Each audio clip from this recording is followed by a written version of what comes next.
Oi, pessoal. Bom, espero que vocês já estejam no clima do ENAD e no clima da prova de residência, tá? E que estejam gostando, né, dessa nossa nova estratégia aí de discussão de questões com vocês. Bom, vamos passar para o módulo 3. Hoje a gente vai conversar sobre algumas questões relacionadas à neurologia e à psiquiatria, tá legal? Bom, vamos começar. Primeira questão. Questão 43 do teste do progresso 2016. Uma mulher de 34 anos, queixando-se há 10 anos de cefaleia, não sabendo caracterizar o tipo, diz que fica doendo. Inicialmente a dor era pouco frequente, mas no último ano se tornou praticamente diária, com intensidade muito variável, holocraniana e não incapacitante para as atividades cotidianas. Apesar da discreta fotofobia nos dias em que a dor é intensa, ela nega náuseas e vômitos. Em geral, não usa analgésicos, aguardando que a dor passe sozinha.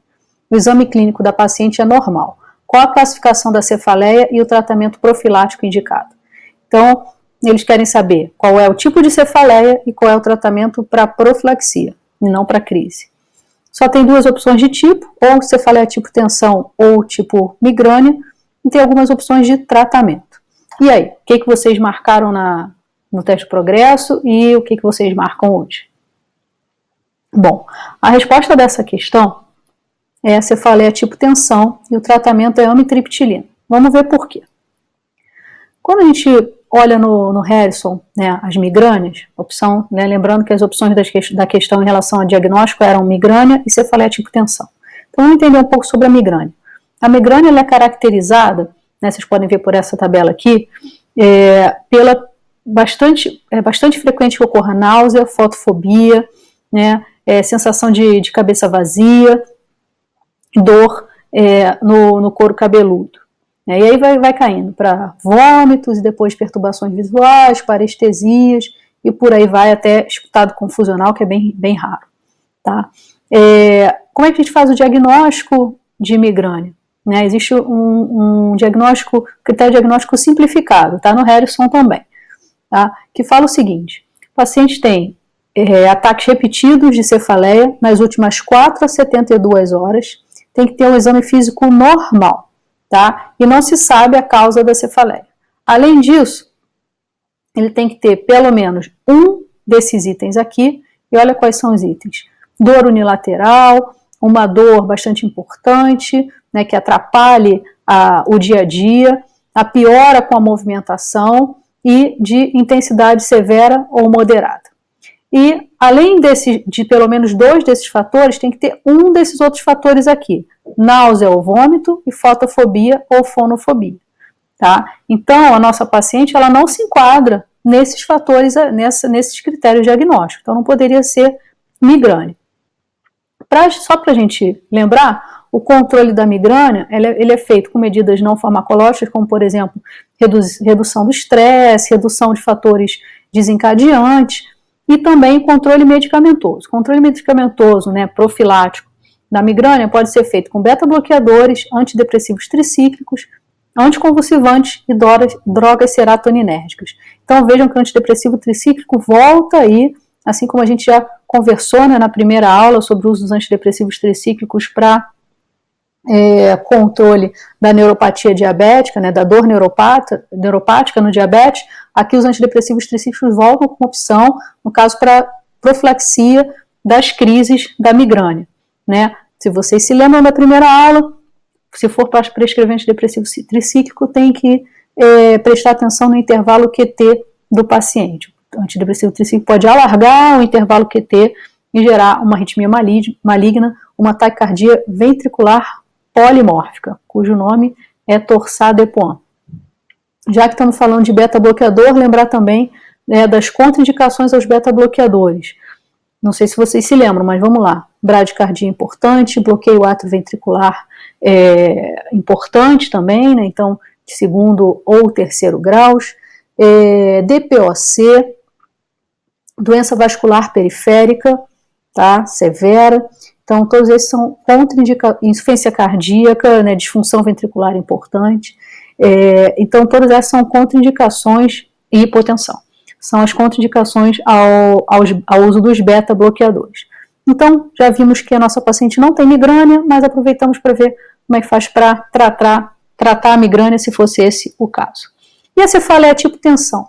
A cefaleia tipo tensão é uma cefaleia crônica, em geral bilateral, e descrita como um aperto na cabeça.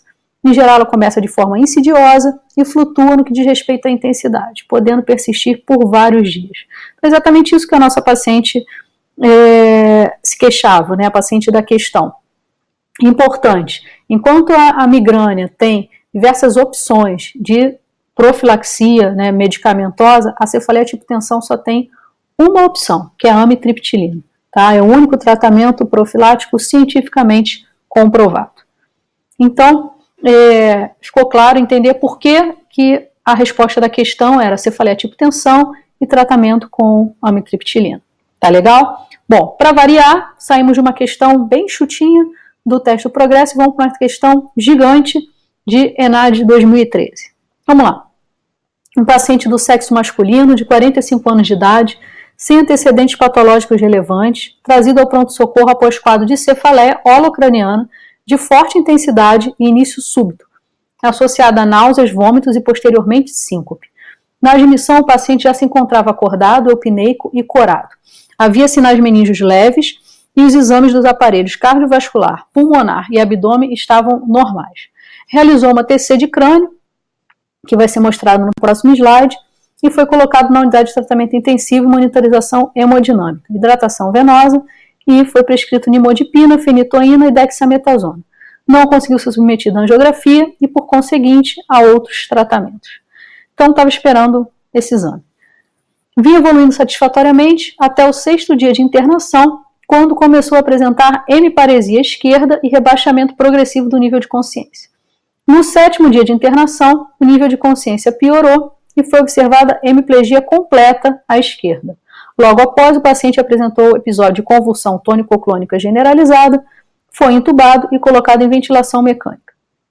Os reflexos de tronco cerebral estavam preservados e os sinais de Kernig-Brudzinski não estavam presentes. Pressão arterial era de 160 por 100, e os exames revelavam hemoglobina de 12, hematócrito de 36, leucócitos de 12.500, plaquetas 205.000, sódio de 135, potássio 4,1, creatinina 1, e aí foi repetida a TC de crânio, tá ok? Então, um paciente sem comorbidades que chega no hospital com uma cefaleia acompanhada de náuseas e vômitos e depois síncope, chega bem ao hospital apenas com sinais meningos leves. Faz uma tomografia, que a gente vai ver à frente, é colocado no CTI e depois de 6, 7 dias ele evolui com piora do quadro, com inicialmente hemiparesia esquerda, rebaixamento do nível de consciência e depois hemiplegia e efetiva redução do nível de consciência, necessitando de intubação. Tá ok? Vamos lá. Então, aqui as tomografias. Né? Aqui, nessa tomografia de crânio, vocês podem perceber que existe uma hiperdensidade difusa. Né? Quando a gente fala hiperdensidade, é uma coisa mais esbranquiçada. Vocês percebem aqui por entremeando todo o parênquima. Né? E depois, o paciente, né, no 2º dia, essa aqui é a 2ª tomografia, e aqui também tem edema cerebral. Tá? Nessa 2ª tomografia, vocês percebem áreas mais hipodensas, né, então áreas escuras, que não eram vistas aqui nessa tomografia. Tá bom? Então vamos ver, e ainda existe aqui um pouquinho daquela hiperdensidade que a gente viu nesse outro exame. Vamos passar para as opções para ficar mais fácil de vocês entenderem. Bom, qual é a hipótese diagnóstica para o quadro descrito? Então, ele quer saber o que aconteceu com esse paciente.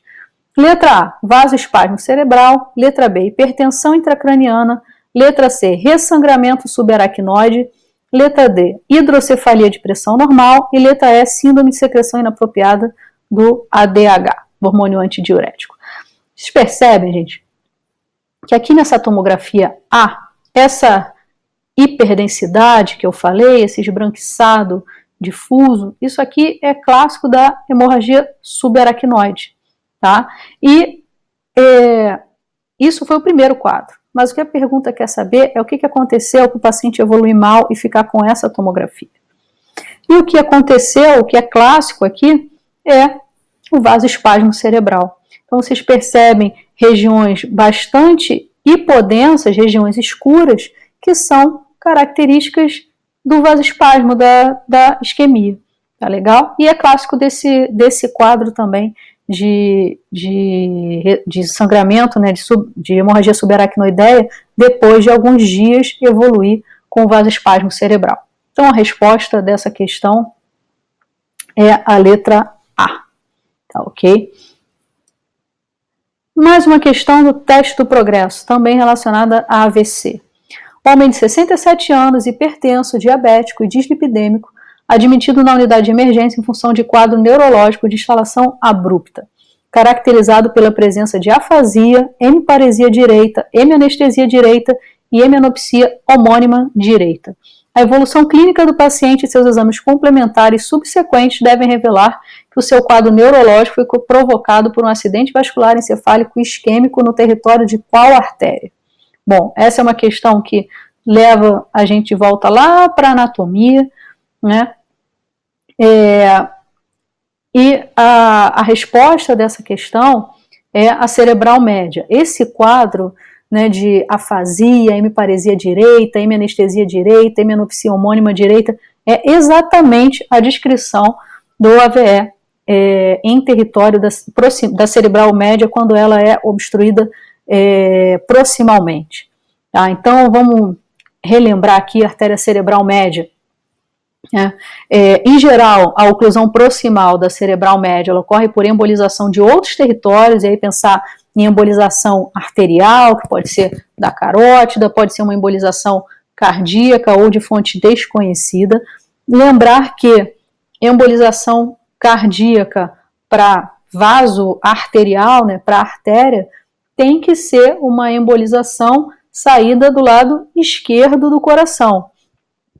Então, muitas vezes eu vejo vocês se confundirem. O paciente fez uma TVP, então depois fez um AVE, porque o trombo da veia foi parar no cérebro. Isso só pode acontecer em uma situação, se houver algum shunt de circulação direita-esquerda. Então, o paciente tem um forame oval patente, tem alguma coisa, né, alguma falha que permita a comunicação entre lado direito e lado esquerdo do coração. Se não for esse o caso, com certeza os trombos que estão chegando ao cérebro estão saindo, né, considerando a circulação, do coração esquerdo, ou seja, átrio esquerdo e ventrículo esquerdo, para frente. Não são trombos do pulmão indo para o cérebro, e tampouco são trombos venosos ou do coração direito. Tá legal, pessoal? Então, isso é uma confusão que muitas vezes vocês fazem.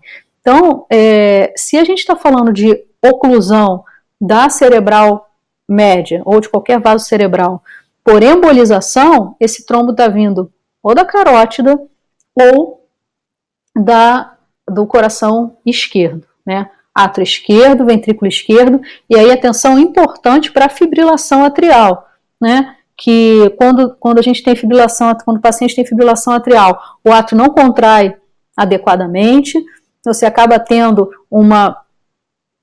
o sangue não sai adequadamente ali do átrio esquerdo, e com isso você vai ter uma propensão à formação de coágulos. E esses coágulos podem se desprender da auriculeta esquerda e vão para outros lugares. Um lugar que costuma dar problema é o cérebro, né? Obviamente. Então, lembrar disso, tá, gente? Para o paciente ter uma TVP e essa TVP gerar uma embolia cerebral, só se esse paciente tiver também uma comunicação entre coração direito e coração esquerdo. Tá? A principal delas é o forame oval patente. Tá, ok? Mas qualquer defeito de septo, átrio ventricular, enfim, ventrículo direito, ventrículo esquerdo, átrio direito, átrio esquerdo, podem gerar isso. Tá legal?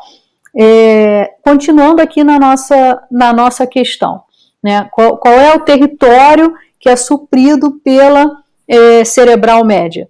Então, face lateral do mesmo hemisfério, exceto o polo frontal, a borda frontal supermedial e os lobos parietais. Essas regiões vão ser supridas pela cerebral anterior. Então, frontal anterior, cerebral anterior. E o polo temporal inferior e occipital, cerebral posterior. Então, não é muito difícil de responder essas questões de localização de AVE, desde que você saiba também qual área do cérebro é responsável por qual alteração, né? Então, o exame neurológico tem que estar em dia. Se a lesão da cerebral anterior é proximal, você vai ter hemiplegia contralateral, hemianestesia, hemianopsia homônima e 1 ou 2 dias de mirada preferencial para o lado da mesma lesão, lado ipsilateral, tá? Disartria é comum pela fraqueza facial. Essa é exatamente a descrição da questão e é exatamente a descrição que está no Harrison quando fala de artéria cerebral média. Eu só me dei o trabalho de traduzir. Tá? Então, isso aí tem que conhecer, tem que guardar exame físico e localização de AVE, tá ok? Se lembrar o seguinte, se o hemisfério dominante for atingido, a afasia global vai estar presente. Se for o hemisfério não dominante, o que o paciente vai apresentar é anognosia, apraxia e negligência.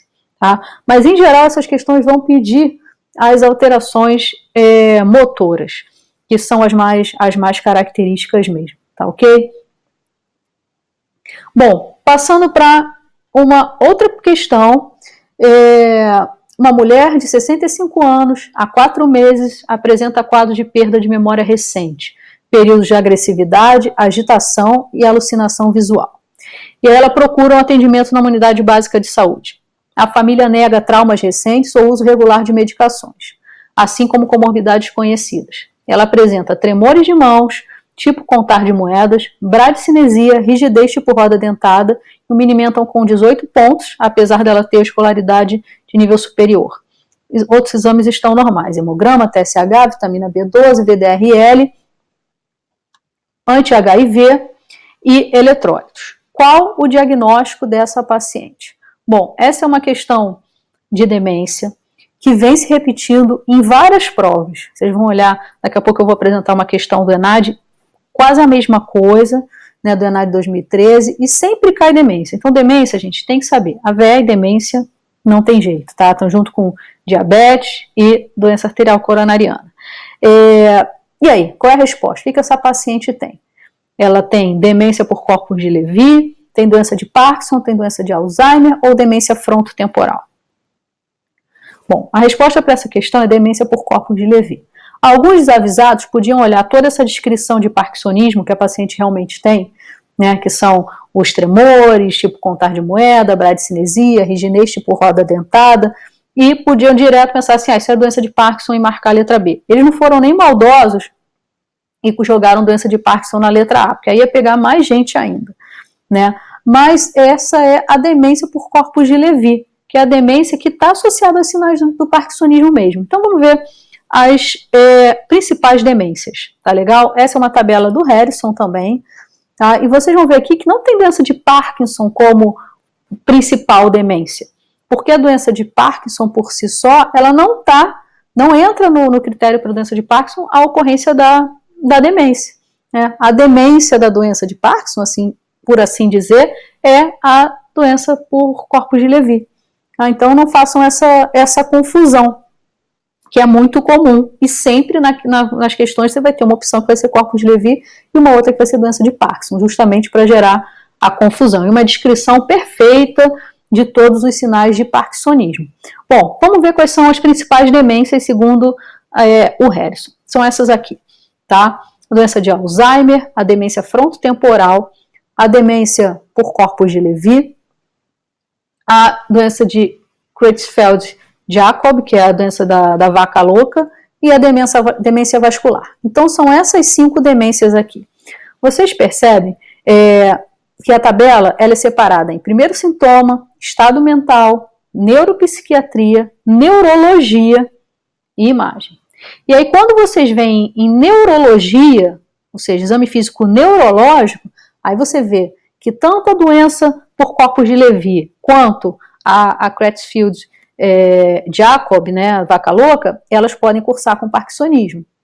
Então, ter parkinsonismo não é sinônimo da doença dos corpos de Levy, né? Na verdade, vão ter outras alterações. E aí vai ficar bem claro quando a gente olhar o primeiro sintoma e o estado mental, tá?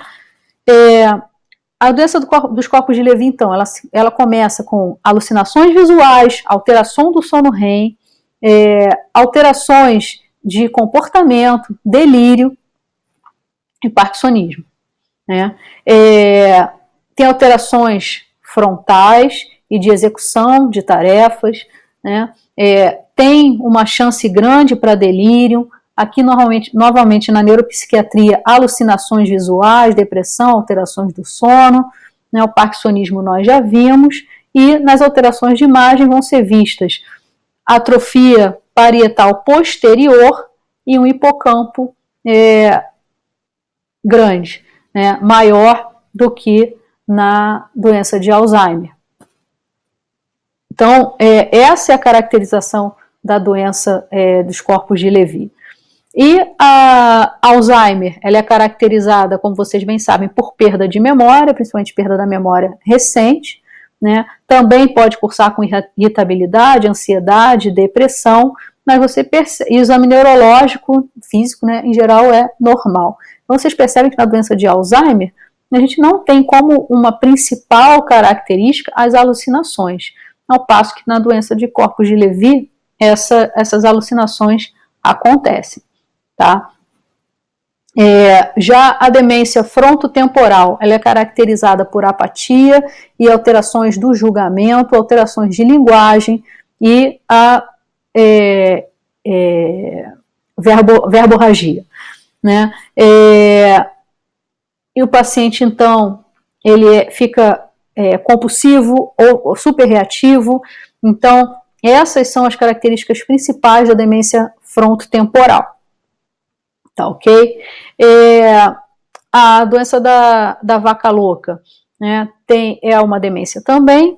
Ela tem como caracterizado alterações do humor, alterações de movimento, a gente já viu que pode cursar com parkinsonismo,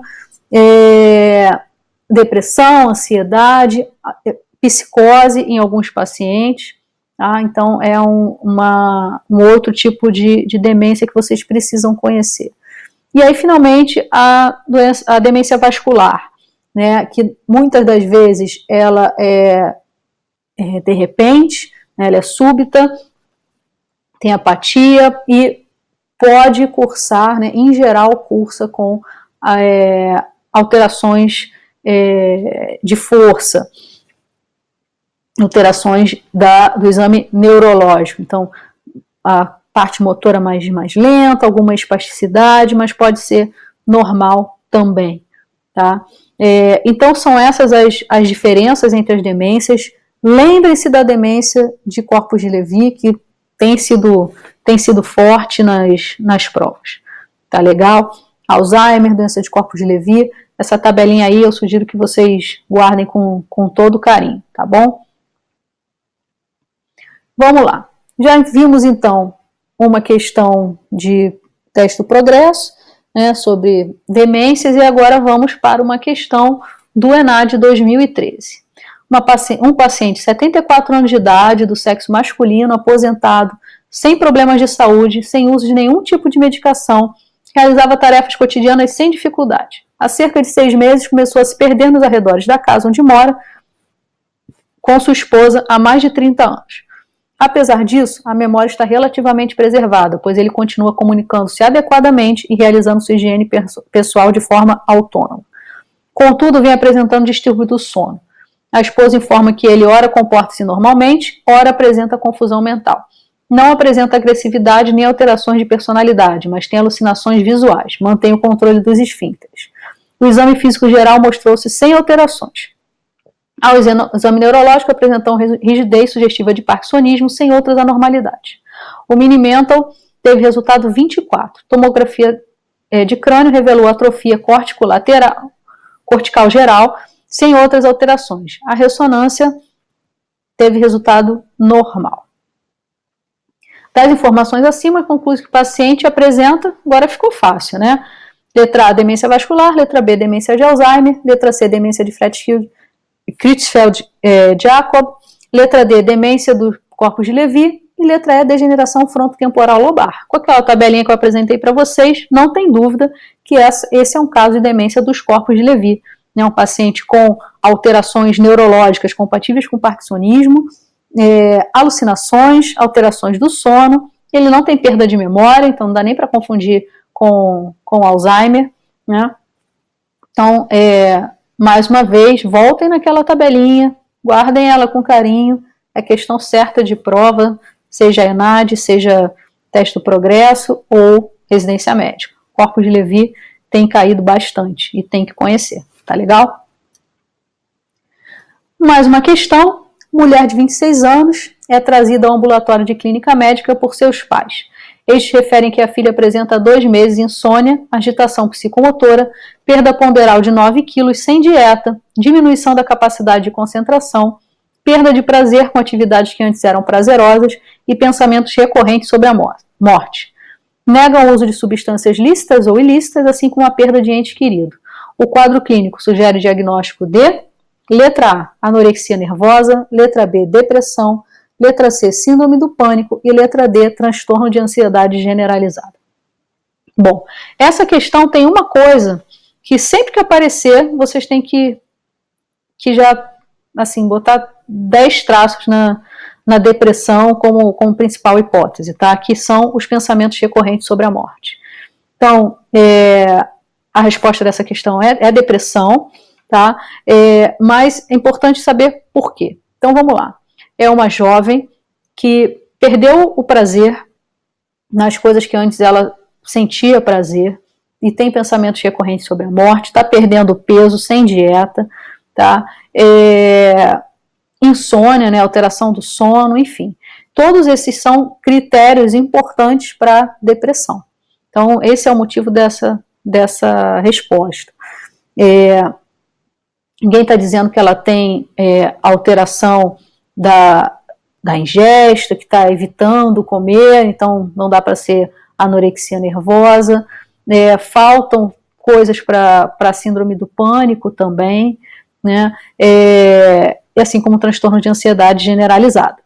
Bom, vamos entender então os transtornos depressivos, que também são questões bastante frequentes nas provas, tá? O DSM-5, ele coloca como transtornos depressivos, né, algumas características. A característica principal é a presença de humor triste, vazio ou irritável, acompanhado de alterações somáticas e cognitivas que afetam significativamente a capacidade de funcionamento do indivíduo. O que difere entre eles são os aspectos de duração, momento ou etiologia presumida, né? A duração do quadro, a frequência dos episódios é que vai permitir que você pegue o transtorno depressivo e caracterize como depressão efetivamente, né? Depressão maior. Então, o que caracteriza esse transtorno depressivo? Episódios distintos de pelo menos 2 semanas de duração, embora a maioria dos episódios dure mais tempo, envolvendo alterações nítidas do afeto, na cognição, em funções neurovegetativas e remissões interepisódicas. Então isso aí é o que fala dos transtornos depressivos como um todo. E dentro dos transtornos depressivos a gente vai ter a depressão. Quando a gente fala de depressão, aí existem critérios, tá? E eu tive que separar aqui. Mas vamos lá. Para ter depressão, esse diagnóstico, a gente precisa ter 5 ou mais dos seguintes sintomas que eu vou apresentar para vocês por pelo menos 2 semanas, tá? É importante mostrar que esses sintomas são novidades, ou seja, a pessoa não foi sempre assim, ela era de um jeito e agora, depois desse período de tempo, ela está de outro jeito, tá? E pelo menos um desses sintomas tem que ser humor deprimido ou perda do interesse ou prazer. Tá? Isso não pode estar associado a uma outra condição clínica, ou seja, a pessoa está deprimida, mas está com câncer, então você não dá o diagnóstico de depressão. Tá? Então vamos lá, quais são esses critérios? Primeiro critério, humor deprimido na maioria dos dias, quase todos os dias. Tá? por observação subjetiva ou realizada por terceiros. Tá? Em crianças ou adolescentes, ao invés de ter humor deprimido, pode ser uma irritabilidade. Segundo critério, acentuada diminuição do prazer ou interesse em todas ou quase todas as atividades na maior parte do dia, quase todos os dias. Terceiro critério, perda ou ganho de peso acentuado sem estar de dieta, alteração de pelo menos 5% do peso corporal em um mês, ou aumento ou diminuição do apetite quase todos os dias. Tá? Quarto critério, insônia ou hipersônia quase todos os dias.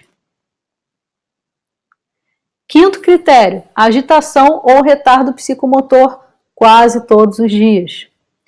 Sexto, fadiga e perda da energia quase todos os dias. Sentimento de inutilidade ou culpa excessiva ou inadequada. Capacidade diminuída de pensar ou concentrar-se ou indecisão.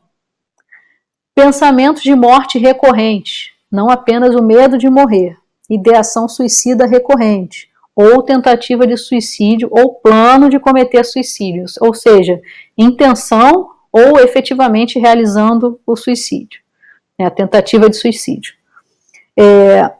Então tem que ter pelo menos 5 desses critérios. Quais desses critérios que a paciente da questão tinha? Ela tinha humor deprimido, a diminuição do prazer, a perda de peso, alteração do sono, fadiga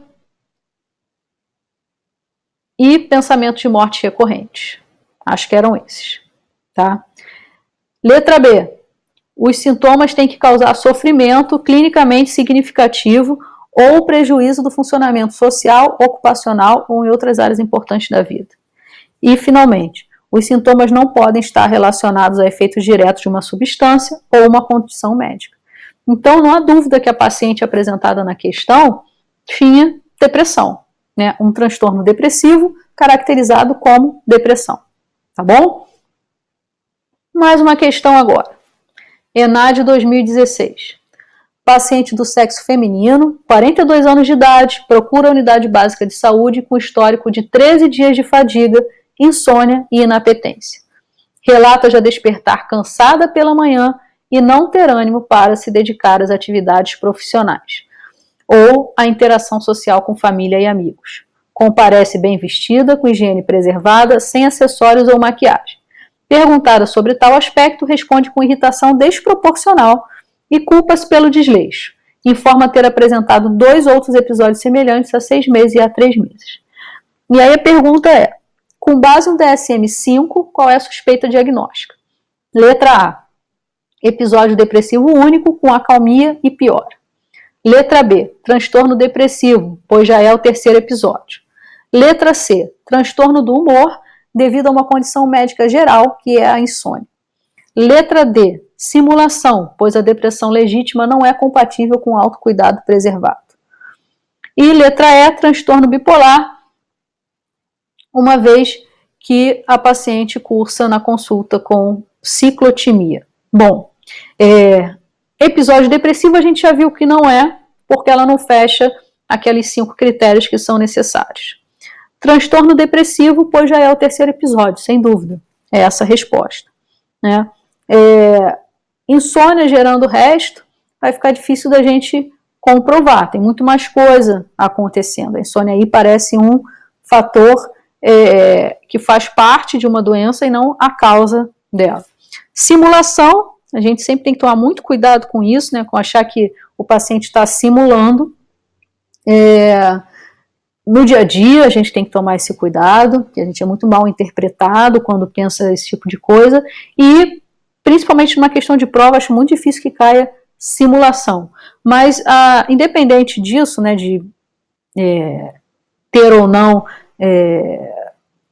um estilo para fazer prova, eu acho que não dá para dizer que a depressão legítima não é compatível com o autocuidado preservado. A gente acabou de ver depressão e o autocuidado não entrava como critérios, e mesmo que entrasse seria um critério e a paciente poderia ter outros critérios. Então, não é a ausência de um critério que fecha qualquer diagnóstico, tá? Principalmente de doença psiquiátrica. E transtorno bipolar também não é. Então, a resposta a essa questão é transtorno depressivo, pois já é o terceiro episódio que essa paciente vem apresentando. Tá bom? Bom, pessoal, fechamos mais um módulo. Eu espero que vocês estejam gostando. AVE tem que estudar, não tem jeito. Tem que saber emergência de AVE, como atender um AVE na emergência, como fazer o diagnóstico do AVE, trombólise, se faz trombólise, se não faz trombólise, isso tudo tem que estudar, tá? E imagem, tomografia. Demência, olho naquela tabelinha que eu coloquei aí. E de doença psiquiátrica, eu acho que a principal realmente é a depressão, que é considerado mal do século, enfim. É uma questão forte para cair também. Depressão é sempre um tema bastante cobrado em provas em geral. Tá bom? Fechamos por aqui mais um módulo. Até já!